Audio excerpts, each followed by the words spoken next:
Bon, eh bien, chers auditeurs, bonjour. Monsieur V, toujours au micro de RFM pour ce 86e Libre Journal de Jean-Michel Vernochet.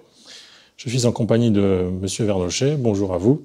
Oui, bonjour Monsieur V, bonjour à toutes et à tous. Eh bien, alors, rentrons dans le dur du sujet. L'actualité est riche. Alors, la réforme des retraites a donc bel et bien été adoptée et validée par le Conseil constitutionnel. Et immédiatement promulgué par le président Macron, qui parle ce soir. Nous sommes le 17 avril, lundi, le lendemain de la veille de la Pâque orthodoxe. Nous saluons tous nos amis orthodoxes de tous bords, surtout ceux qui combattent en Ukraine, et parce que la joie n'est pas au rendez-vous. Alors, que va nous dire Monsieur Macron? Alors, bien sûr, vous écouterez cette émission en différé dans quelques jours. Mais moi, si j'avais un conseil à vous donner dans l'immédiat, c'est zapper. Monsieur Macron n'a aucun intérêt. On sait ce qu'il dit, ce qu'il va dire. Il va nous passer la main dans le dos et même sur les fesses, le cas échéant. Tout ça pour nous dire tout est beau, tout est bien, Madame la Marquise ou Monsieur le Marquis. Et nous sommes des gens heureux dans une Europe heureuse et dans une France qui se porte au mieux grâce à moi et grâce à la réforme des retraites. Oui, on devine déjà ce qu'il va dire. Mais il faudrait aussi rappeler que toutes ces personnes qui en ont contre lui, qui le haïssent aujourd'hui, en fait, la plupart ont voté pour lui, pour faire barrage. Comment ça se fait? Pas la plupart, un certain nombre, mais ce sont, on le sait, les vieilles personnes, c'est-à-dire ce qu'on appelle les baby boomers, ceux de la génération de la fin de la guerre. Mais ceux-là sont à la retraite depuis longtemps, donc ils ne sont pas concernés par la chose. Mais je crois qu'il faut regarder un peu au-delà de la ligne d'horizon et comprendre que cette histoire de contestation des retraites qu'essayent de revendiquer les syndicats, on a l'impression qu'ils sont véritablement à la manœuvre. Je vais y revenir d'ailleurs. En fait, n'est qu'un rebond de la crise des Gilets jaunes. C'est la France d'en bas, la France périphérique, la France des laissés pour compte, qui aujourd'hui est revenu à la charge et a fait cristalliser, c'est une notion, un concept stendhalien, je vous recommande la lecture de Stendhal, a cristallisé son ressentiment, sa frustration, et même, on peut le dire aussi, une forme de haine à l'égard de M. Macron sur cette question des retraites, parce que nous avons été largement menés en bateau. Alors, juste un mot sur les syndicats. Je pense que les syndicats, M. Martinez a dégagé de la tête de la CGT, mais M. Martinez, lors des 2 dernières élections présidentielles, appelait à voter Macron. Il faudrait peut-être quand même le rappeler. Hein. Il y a pas que les baby boomers. Et ces gens-là, en prenant fait et cause contre la réforme du passage de 62 à 64, en fait défendaient aussi leur précaré, leur champ de leur chasse gardée, même on va dire que sont les retraites, les régimes spéciaux, EDF, SNCF, RATP, etc., qui sont des gens véritablement bénis des dieux, si l'on peut dire, en tout cas heureux comme Dieu dans la France socialiste, post-mitterrandienne. Ça a commencé à 40 ans, mais j'espère que ça va s'achever bientôt, parce que ne nous leurrons pas. Monsieur Macron n'est pas un homme de droite, il n'est pas conservateur, c'est un ultra-libéral, mais ultra-libéral socialiste, c'est la même chose. C'est un social-libéral démocrate. Droite libérale. Ah oui, pour être libéral, il l'est. On reviendra sur Monsieur Macron. Et si je peux me permettre une question naïve, pourquoi le sujet des retraites crée autant de tensions en France? Oui, surtout qu'il y a 20 ans ou 25 ans, je ne sais pas, on était à 65 ans. Il y a eu déjà une crise des retraites assez dure avec grève générale dans les années 50, quand il était question de faire passer les retraites de 65 à 67 ans. ce qui est le sujet actuellement en Italie. La moitié de l'Europe, enfin je n'ai pas la liste en tête, oscille entre 65 et 67, à commencer par les véritables démocraties sociales ou social-démocrates que sont par exemple la Suède, le Danemark et compagnie. Si je dis une bêtise, vous me pardonnerez parce que, encore une fois, je ne suis pas une encyclopédie sur pattes. Donc, les Français ont un ressentiment profond qui, encore une fois, je reviens sur ce terme, c'est cristallisé. Stendhal parlait de cela à propos du sentiment amoureux. Tout le monde connaît la réaction chimique de la catalyse. Hein, on prend un catalyseur et, par exemple, les cristaux qui sont en suspension ou les substances chimiques en suspension vont se précipiter au sens vrai du terme, au sens chimique du terme, sur une électrode, par exemple. Voilà, Monsieur Macron est un catalyseur. Ce pourquoi, d'ailleurs, il n'est pas dit, il y croit, qu'il terminera son mandat. Bien sûr, il se dit, je les ai eus. Voilà, il est content, il jubile. Ça y est, c'est fait, c'est passé. Le Conseil constitutionnel, mais dire qu'il y a des gens qui attendaient quelque chose du Conseil constitutionnel, mais il faut en regarder la composition. Enfin, s'ils n'ont pas compris que la démocratie est confisquée de A à Z, je dis bien de A à Z, ils n'ont rien compris. Non seulement toutes les institutions sont verrouillées, mais tous les mécanismes sont faits en sorte pour retirer au peuple sa capacité de s'exprimer.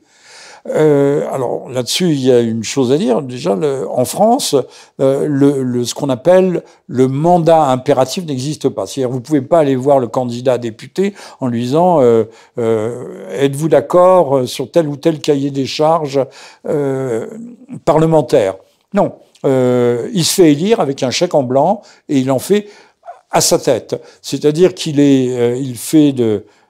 il a une délégation de pouvoir et une délégation sans limite. Donc, il peut faire toutes les promesses qu'il veut, hein, les promesses n'engagent que ceux qui les écoutent, toutes les promesses du monde, possibles et imaginables, et à l'arrivée, faire exactement le contraire. Et c'est ce qui se passe.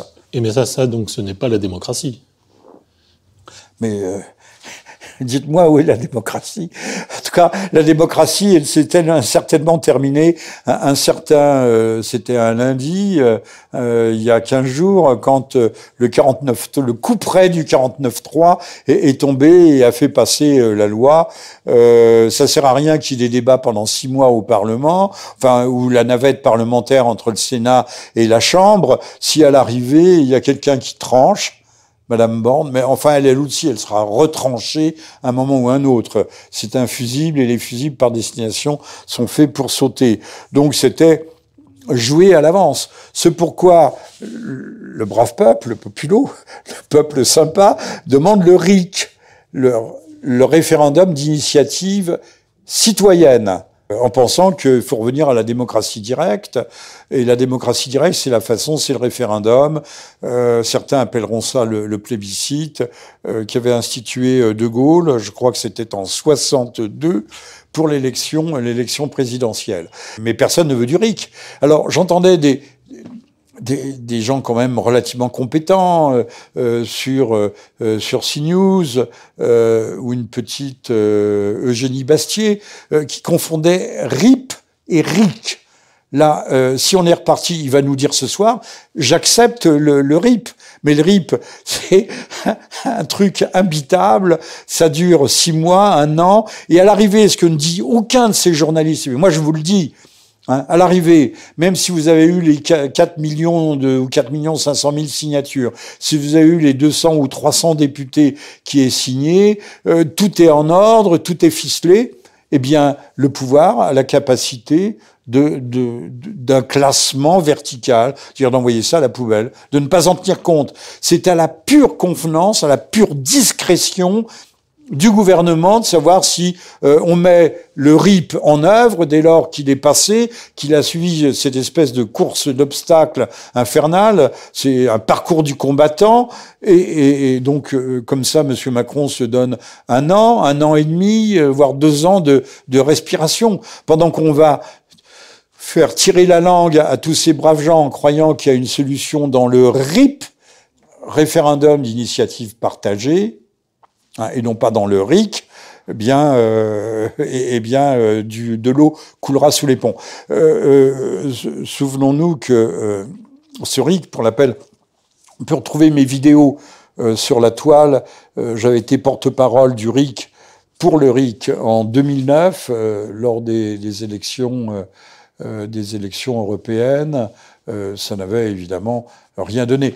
Les pouvoirs en place, dits démocratiques, et vous avez bien raison, Monsieur Vier, d'avoir souligné le fait que la démocratie était un peu absente.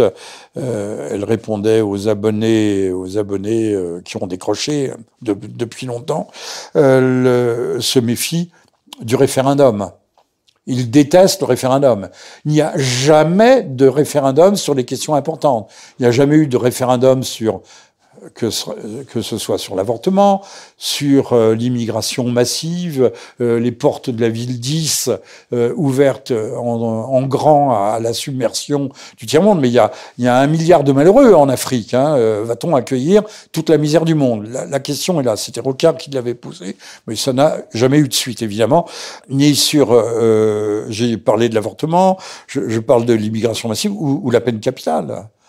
Qui était très en faveur. Je pense que toujours aujourd'hui, si on faisait un sondage, rappelez-vous, je m'arrête ici, qu'en 2005, les Français, par 54% des voix, ont rejeté le projet de traité constitutionnel européen.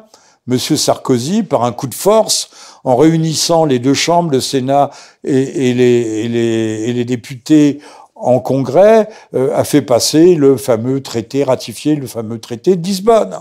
Encore une fois, de qui se moque-t-on? Où est la démocratie dans ce pays? Je voudrais le savoir. En tout cas, elle est bien morte avec le 49-3. Pour ceux qui en doutaient, la crise, et ceux qui se posent la question bêtement, n'est pas une crise sociale, n'est pas une crise institutionnelle, c'est ni même une crise de régime, c'est une crise de la démocratie. Et ce n'est pas le peuple qui gouverne, c'est aussi le peuple qui paye, par contre. Ah ben, il a un droit fondamental, sacré, un droit sacré. Fermer sa gueule. Et payer. Voilà. Voilà. Et payer, raquer. Est-ce que c'est pas le peuple qui paye le fameux quoi qu'il en coûte de l'époque du Covid, entre autres? Ah ben, on s'est endetté. C'est pas le peuple pour l'instant s'il le paye. Il le paye comme on paye les éoliennes sur notre facture d'électricité, puisque on nous dit c'est de l'électricité gratuite, durable, mais elle est financée par notre porte-monnaie. Donc c'est une drôle d'énergie. Hein. Elle est renouvelable grâce à nos impôts, à nos taxes, aux taxes. Votre question c'était le quoi qu'il en coûte. Mais ce sont nos enfants et nos petits-enfants qui vont payer. La dette, on est à 3 000 milliards d'endettement public. Ne parlons pas de la dette privée, on doit arriver à 10 000 milliards. Ce sont des dettes qu'on ne peut pas éponger. Les États-Unis, ils sont à 30 000 milliards et plus. Donc le système est en crise. Donc le système a peut-être bien certains qui sont... à la Cité de Londres, à Wall Street, à Chicago, ou qui ont leur petit compte en banque dans le Delaware, ou aux îles anglo-normandes, ou à la Cité de Londres même, on peut-être aurait envie d'un grand recette qui s'appellerait la guerre, qui s'appellerait une vraie guerre. Or là, on est en train, elle chauffe. On va en parler, mais elle chauffe. En attendant la guerre, pour l'instant, le peuple subit surtout les grèves qui ont été à répétition ces dernières semaines, notamment une grève des éboueurs, que tout le monde a bien senti passer. Oui, mais les rats sont vachement contents. La mascotte de Madame Hidalgo. D'aucuns disent que les JO de 2024 seront boycottés ou n'auront pas lieu. Bah, ce serait peut-être souhaitable, parce que ça va encore nous endetter. Hein. Et puis, alors bien sûr, on prévoit la réouverture de Notre-Dame. On nous montre, alors on nous balade avec les maîtres charpentiers, les compagnons charpentiers. On a fait venir des compétences. Plus personne ne savait manier la hache hein, pour équarrir les poutres. On en a fait venir d'Europe de l'Est. où là-bas, ils sont encore un peu arriérés, un peu sous-développés. Ils savent encore tailler des poutres de chêne à la hache, avec les outils traditionnels. Non, je crois que l'évêché voudrait faire un chemin lumineux dans Notre-Dame, un peu comme dans les avions, voudrait en faire au fond un lieu ludique. Pour accueillir des centaines de milliers ça va devenir une sorte de Disneyland, il faut dire les mots. Enfin, c'est ce qu'il voudrait faire. Je vous signale qu'il y a une pétition qui circule. Je ne saurais trop vous encourager à signer cette pétition pour garder à Notre-Dame le caractère de lieu de recueillement, de lieu justement où il y a une certaine sacralité, où il restait, où on respirait encore l'air des anciens temps, qui étaient des temps de foi. Nous aussi, de foi et aussi d'espérance à travers toutes les vicissitudes. Les armées ennemies pouvaient déferler, mais on pouvait toujours se relever. Aujourd'hui, je ne sais pas si on se relèvera de ce que nous supportons et subissons. Donc, le sort de Notre-Dame n'est pas joué. C'est pas parce qu'on refait une très belle charpente et qu'on nous montre à la télévision encore une fois, les maîtres charpentiers à l'œuvre, les grues qui hissent des poutres géantes. Il faut voir ce qui se passe au sol et la façon dont on va inviter des artistes contemporains pour décorer, et notamment ceux qui savent se défouler dans le domaine de l'érotisme subversif et le wokisme, entre autres. Je vous signale que le Conseil d'État a retoqué une demande de faire retirer un tableau qui est exposé au musée de la ville de Paris, donc musée de Madame Hidalgo, donc au palais de Tokyo, et qui représente un adulte qui se fait tailler une pipe par un gamin, mais on considère que c'est de l'art.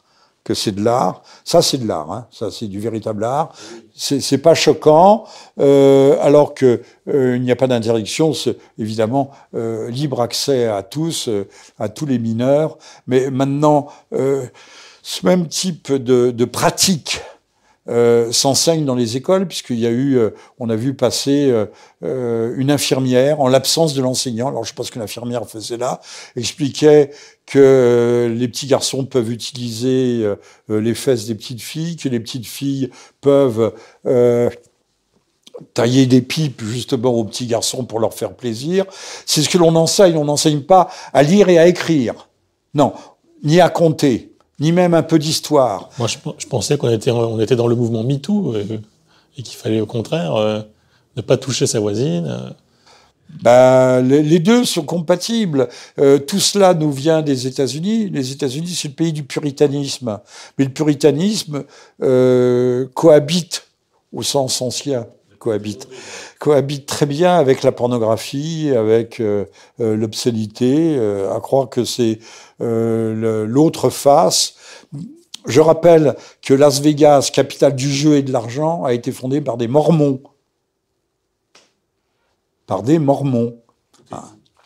Voilà. Vous trouvez ça il faut le voir en version originale surtout, avec les sous-titres, parce que les traductions ne traduisent pas en général. Le film de Scorsese, catholique d'origine, et qui a fait ce film très intéressant qui s'appelle Casino. Voilà, pour ceux qui aiment se distraire. Voilà, Notre-Dame est destinée peut-être à devenir un lieu du XXIe siècle, avec des petites lumières clignotantes. Pour accueillir Bilal Hassani, par exemple, qui serait attiré par les poutres.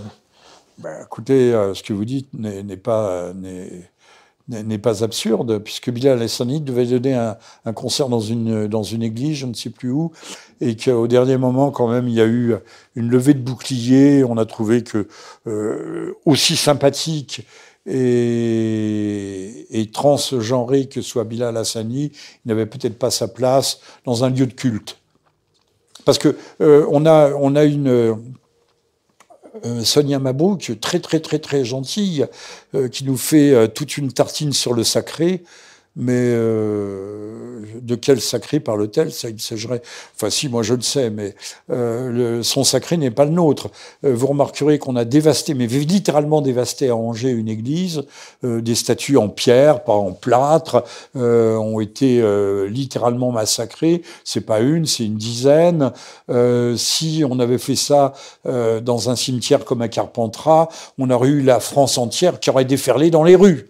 Hein, mais comme c'est une église, et toutes les semaines, et maintenant c'est le bulldozer aussi, puisque j'ai vu que Madame Farouk, non je sais pas comment elle s'appelle, Abdelmalek, la ministre de la Culture, la bien nommée, va débloquer 700 630 pour le cinéma.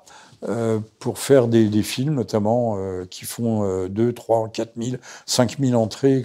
Les films où on voit de pauvres immigrants qui, à Calais, il y a une gentille blonde qui demande à un immigrant un peu basané, lui dit « Mais il te faut combien ?» Et l'autre lui dit « 2, 3, 4 000 euros pour traverser la Manche. » Bon, bah, écoutez, je suis désolé. Avez-vous 2, 3, 4 000 euros pour traverser la Manche? Moi, pas. Mais eux, ils les trouvent. Je sais pas comment ils font. Et ce sont des films hautement subventionnés, fortement subventionnés par l'État français, qui n'a pas d'argent pour nos églises, et maintenant nos églises passent au bulldozer. Et oui, et qui a de l'argent pour la guerre aussi, mais ça nous y reviendrons. On peut continuer dans ces chroniques du wokisme avec... Nous avons le film Les Trois Mousquetaires aussi. Oh ben, c'est plutôt amusant. Enfin, il paraît que le film est plutôt réussi. Je ne l'ai pas vu, je n'irai pas le voir, et je ne suis pas le seul. Pas pour les raisons qui sont invoquées. Donc Porthos est bisexuel. C'est une maladie de vouloir foutre de la sexualité partout. Et alors, il y en a même qui posent, des gens bien intentionnés, qui disent, mais au fond, les quatre mousquetaires, ils sont très proches les uns des autres, ils s'aiment beaucoup. Ces imbéciles, d'ailleurs, n'ont pas lu l'un des promoteurs de la fameuse French Theory qui a relancé ou lancé le wokisme aux États-Unis, à savoir Michel Foucault, qui expliquait que l'homosexualité commence à se répandre le jour où l'amitié disparaît. Je suis né dans un monde et j'ai voyagé dans des pays où les hommes avaient des amis. Mais l'amitié au sens fort, comme dans une famille. Chez nous, si on regarde bien la littérature du 19e siècle, il y a l'ami de la famille qui vient dîner, même parfois, alors, il couchait aussi avec madame, mais ça, c'est dans les comédies de boulevard. Mais les hommes avaient des amis. Et des amis... lisez, il y a une vieille saga... finnoise, norvégienne, enfin norroise, on va dire norroise, qui s'appelle la saga des alliés. Les hommes s'alliaient entre eux et avaient des amitiés extrêmement fortes, qui étaient basées sur l'affection. Mais on aime ses enfants, on couche pas avec eux, normalement. On aime ses amis, on a une très forte affection pour ses amis, mais ce sentiment d'amitié a disparu. Il s'est dilué, il est parti. Alors, c'est forcément devenu ambigu maintenant. Oui, tout devient ambigu. Ah ben, vous caressez la tête d'un gamin, la mère va vous regarder. Pourtant, les vieux messieurs aimaient beaucoup les petits-enfants, mais pas pour de mauvaises raisons. C'est parce que les vieillards aiment les enfants. Et les enfants y retrouvent leurs petits-enfants. C'est un cycle naturel de la vie. Les vieillards sont protecteurs des enfants. Alors, il y a un côté western qui, paraît-il, là aussi est assez réussi, mais alors, on voit des visages un peu taillés au couteau, en tout cas pas taillés par le rasoir, qui sont un peu barbus. Mais ils confondent, c'est un anachronisme avec la mode actuelle. Les hommes se rasaient. On se rasait non seulement avec des rasoirs métalliques, des coupe-choux, mais les hommes étaient quand même très élégants, même s'ils étaient pauvres. On note que les vêtements des nobles de campagne étaient souvent élimés, étaient très propres, même à la cour des rois. Il y avait on ne changeait pas, on n'avait pas des vêtements neufs en permanence, sauf les très grands. Et on se rasait à la chandelle. Donc on était toujours bien rasé. C'est-à-dire qu'on mouillait, on avait un linge humide, on mouillait la peau avec la barbe et on passait la chandelle qui brûlait les poils. Donc c'est un anachronisme, comme de voir les femmes qui n'ont plus une coiffe sur la tête, qui ont les cheveux nus. C'est un anachronisme courant qu'on voit dans tous les films, puisqu'il faut on veut transposer au fond les Trois Mousquetaires, à la fois dans l'univers du western et l'univers contemporain des films d'action. Encore une fois, il paraît que c'est réussi, mais ça sera sans moi. Et dans la longue liste des anachronismes, nous avons notre maître Gims national qui nous a fait une petite saillie. Oui, il est mignon. Il a plus d'auditeurs que moi. Hein. Lui, il en a 3 millions et plus. Alors, il nous a dit qu'en fait, les pyramides, il y avait de l'or. Oui, pourquoi pas. Au sommet, on appelle ça le pyramidion. Mais lui, j'ai vu qu'il représentait des pyramides qui sont un peu crénelées. En fait, il doit pas savoir que les pyramides étaient lisses, elles étaient uniformément blanches, mais qu'au fil des siècles, la couverture extérieure a été retirée pour être réutilisée dans la construction des villes, des villages et autres.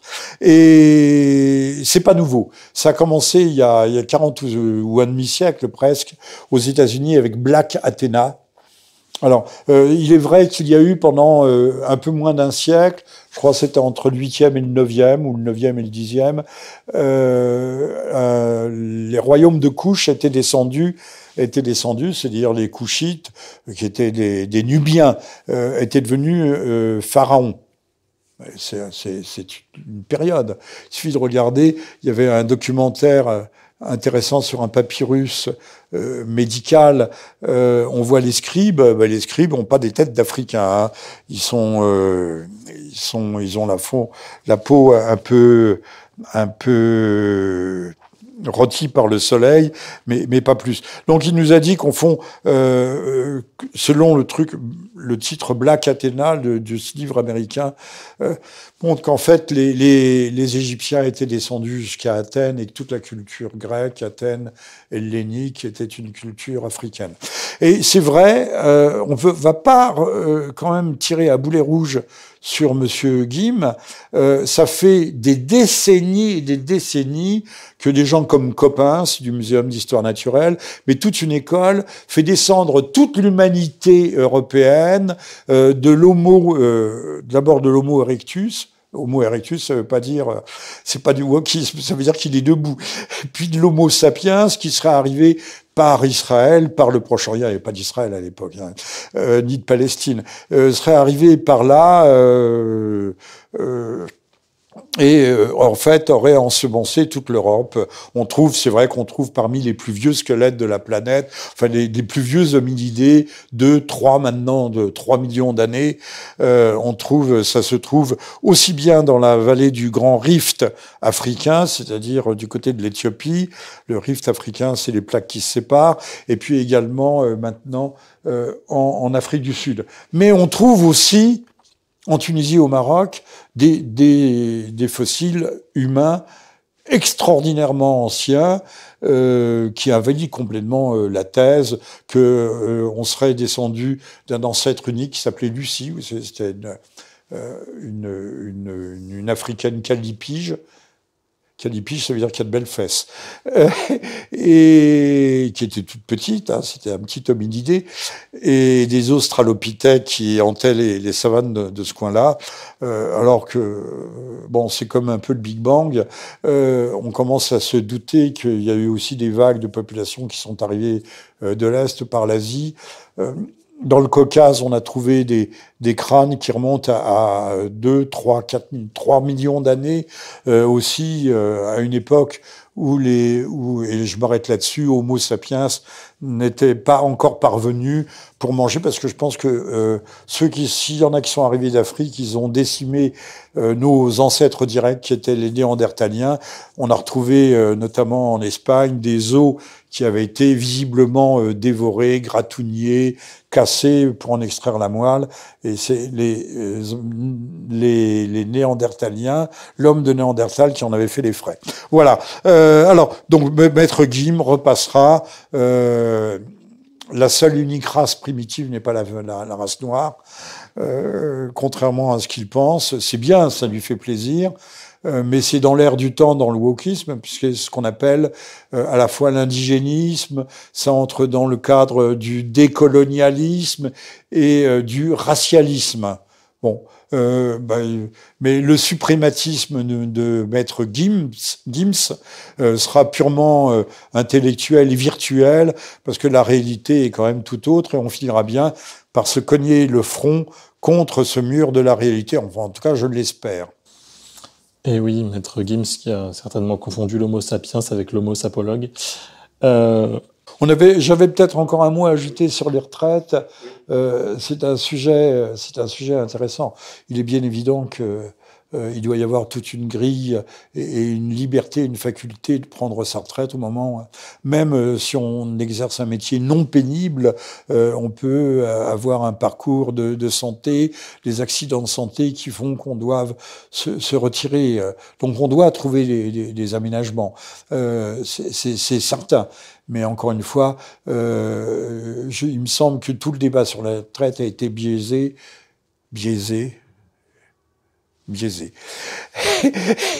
par ces fameux régimes spéciaux qui a permis de redorer leur blason à des syndicats qui sont aussi par ailleurs d'une très grande intolérance. La nouvelle patronne de la CGT a refusé de répondre au micro de CNews. Je n'ai pas une passion pour CNews. Enfin, c'est même au-delà de l'intolérance, c'est du fanatisme. On ne parle pas à ces gens-là. Non, mais enfin, justement, on parlait de la démocratie, mais la démocratie, il faudrait peut-être qu'ils la réapprennent.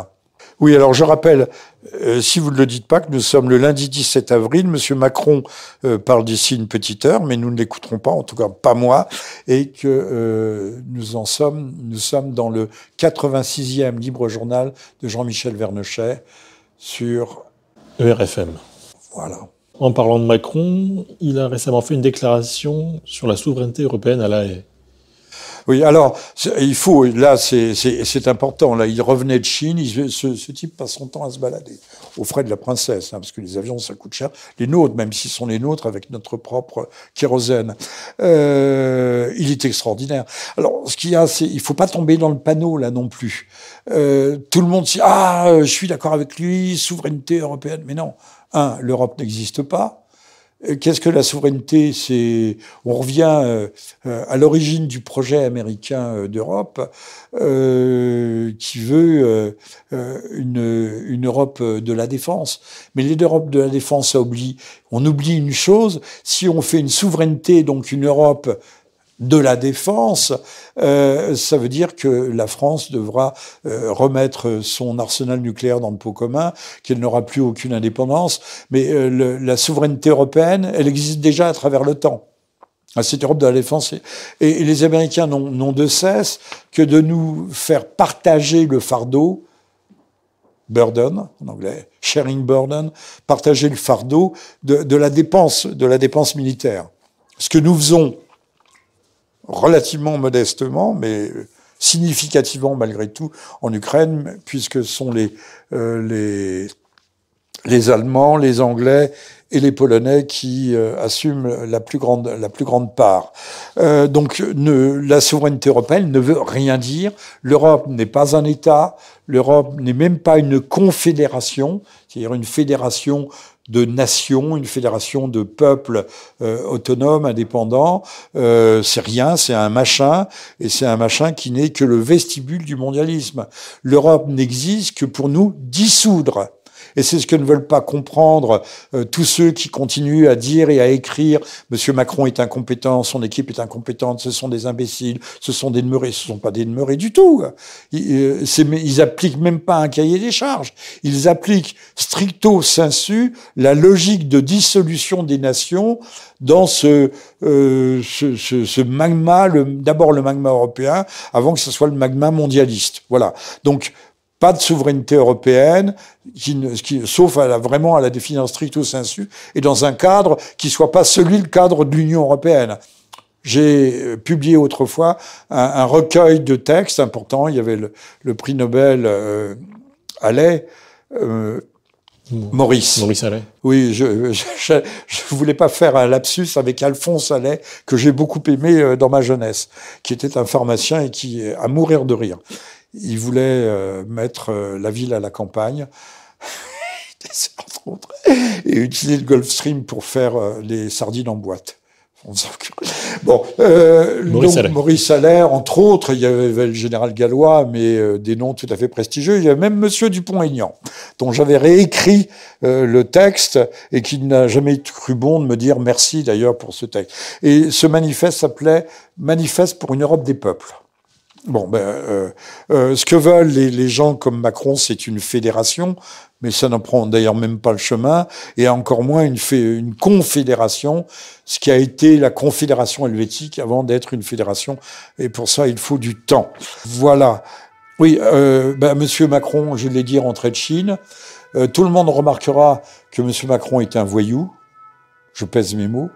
Quand il est en train pour la photographie officielle à côté du président Xi, il met sa main dans sa poche.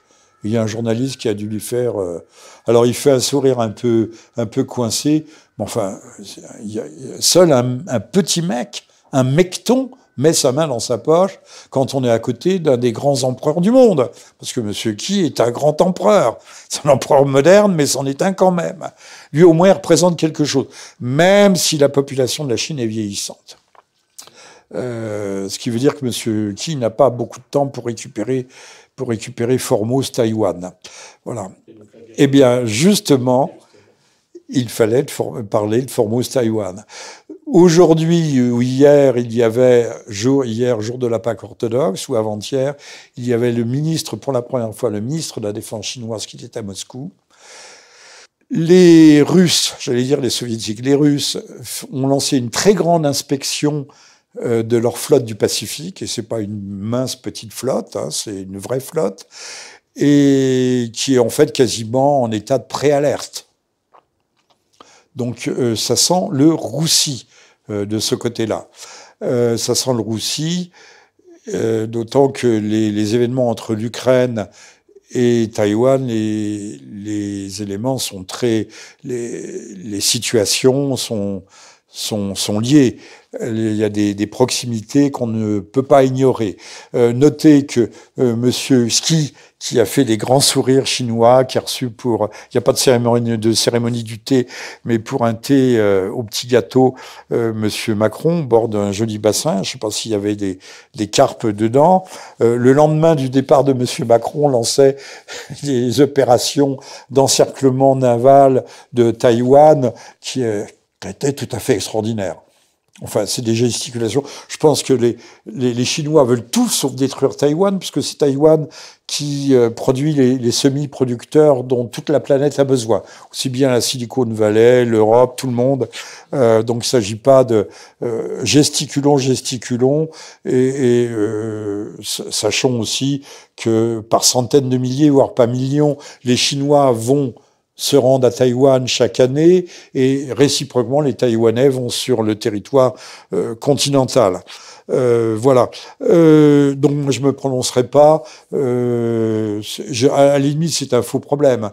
Les liens économiques, technologiques qui lient Taïwan au continent sont tellement forts que la réunification, de ce point de vue-là, l'unification est déjà opérée.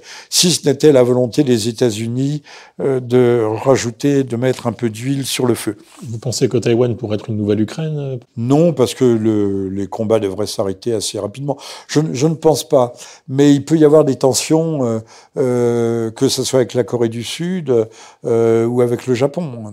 Maintenant, il peut y avoir un embrasement ou avec les Philippines, un embrasement régional. Des conflits, je ne sais pas quelle forme ça peut prendre. Taïwan n'étant à ce moment-là que le déclencheur, que l'étincelle qui mettrait le feu aux poudres. Je m'arrêterai là-dessus.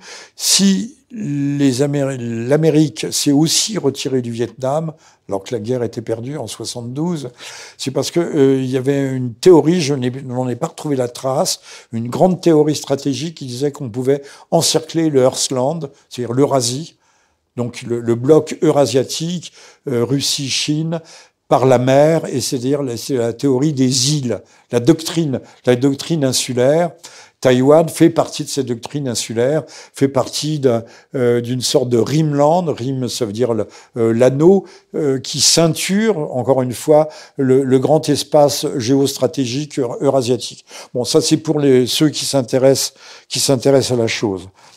Toujours est-il que tout ça ne sent pas très bon et que la conjoncture est mauvaise. Vu ce que je disais tout à l'heure, l'endettement faramineux, encore une fois, il y en a beaucoup qui voudraient peut-être une grande réinitialisation économique.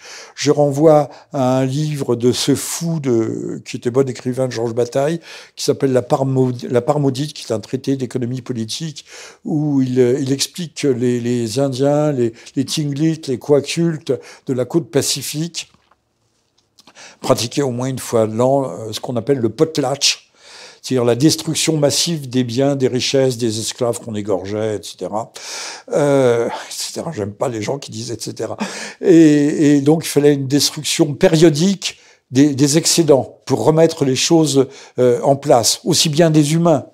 Les grandes guerres servent à ça. On relance la machine, tant économique, sociale que politique, grâce à de grandes hécatombes. Voilà. En parlant de grandes hécatombes, revenons sur la bataille de Bakhmout, les Russes gagnent du terrain par le groupe Wagner.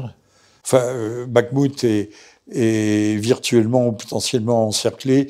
Il laisse une voie d'issue, une issue par laquelle les gens sont ravitaillés pour qu'ils ne meurent pas de faim ou en munitions. Bien qu'apparemment, c'est la technique de la terre brûlée. Les Ukrainiens font sauter les bâtiments ou surtout les mines, pour piéger les Russes. Ceci dit, le grand théoricien de la stratégie, qui est toujours d'actualité, qui n'a jamais autant été qu'aujourd'hui, Sun Tzu, disait qu'il ne faut jamais adosser, accoler au mur l'ennemi, parce que là, il peut devenir véritablement dangereux. Il faut toujours lui laisser une issue, et quand il s'enfuit, c'est là où on le détruit. Non, Bakhmout est un cas intéressant. Pourquoi les Ukrainiens sacrifient-ils autant d'hommes, de jeunes hommes, mais si maintenant on a commencé à recruter les hommes de 60 ans, faut le savoir, recrutement forcé, on rafle les gens dans la rue. Et bien parce que je pense qu'il faut concevoir ça, pas pour des raisons de prestige, des raisons de ceci, des raisons de cela, mais parce que ça fixe une partie des forces russes et que pendant ce temps-là, ils peuvent préparer ce qu'ils appellent leur contre-offensive. Alors il y aurait des chars turcs qui seraient arrivés, une contre-offensive qui attaquera sur différents fronts. Et à Bakhmout, tant que la bataille dure, encore une fois, ce sont des forces russes qui ne sont pas mobilisables, disponibles pour contrer cette contre-offensive qu'on annonce peut-être pendant quelques jours.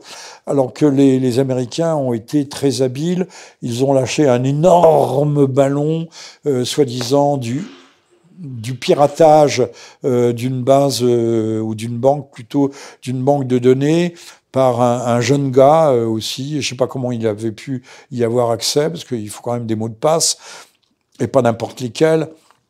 De la garde civile, dans l'aviation, où il était dans l'aviation. Alors, est-ce pour mieux nous leurrer, pour mieux nous tromper, puisque maintenant on annonçait la contre-offensive pour le début de l'été, voire pour la fin de l'été. Donc on brouille les pistes à l'infini.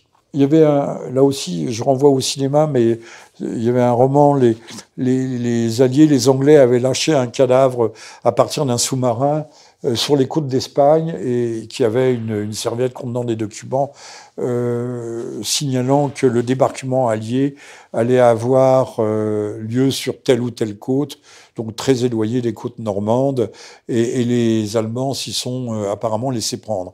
Là, on assiste sans doute à une grande opération de ce que les Anglais appellent le Deception Game, le jeu de le jeu du mensonge. Donc une grande opération d'intoxication, et apparemment il se prépare quelque chose. Prigojine, l'homme de Wagner, vient de relâcher une centaine de prisonniers ukrainiens. Alors j'ai regardé attentivement les visages, j'ai vu un tout jeune, un gamin, moins de 18 ans, 17 ans, 18 ans, et j'ai vu pas mal de vieux. Il les renvoie en espérant, c'est moi qui émets cet espoir, qu'on ne les renvoie pas tout de suite sur le front se faire massacrer. Ceci pour la fameuse Pâque orthodoxe. Mais l'armée en déroute de ces prisonniers ukrainiens était, comme tout prisonnier, était un peu pitoyable, mais ne montrait pas des soldats ces soldats qui étaient des soldats de première ligne, n'étaient pas des soldats aguerris, n'étaient pas des soldats professionnels. C'est visible. Vous pouvez trouver, je peux pas vous l'envoyer, mais ER publiera cette courte séquence où on voit défiler ces hommes, encore une fois, avec les visages marqués, hâves, de ceux qui ont connu la défaite et qui surtout sont incertains de leur sort. Enfin, moi, je me félicite pour eux s'ils peuvent rentrer dans leur foyer et y rester. Mais encore une fois, monsieur, on va terminer peut-être là-dessus. Le mot de la fin, c'est-à-dire que monsieur Zelensky est un homme impitoyable, un homme qui, paraît-il, a une villa gigantesque dans les environs de Tel Aviv, magnifique, dans une zone rurale. Donc il a déjà prévu sa retraite pour ses vieux jours. Avec l'argent détourné. Avec, entre autres, avec l'argent détourné et avec beaucoup de sang ukrainien sur les mains. Voilà, tout est dit. Merci à toutes et tous. Portez-vous bien. Et surtout, n'écoutez pas Macron.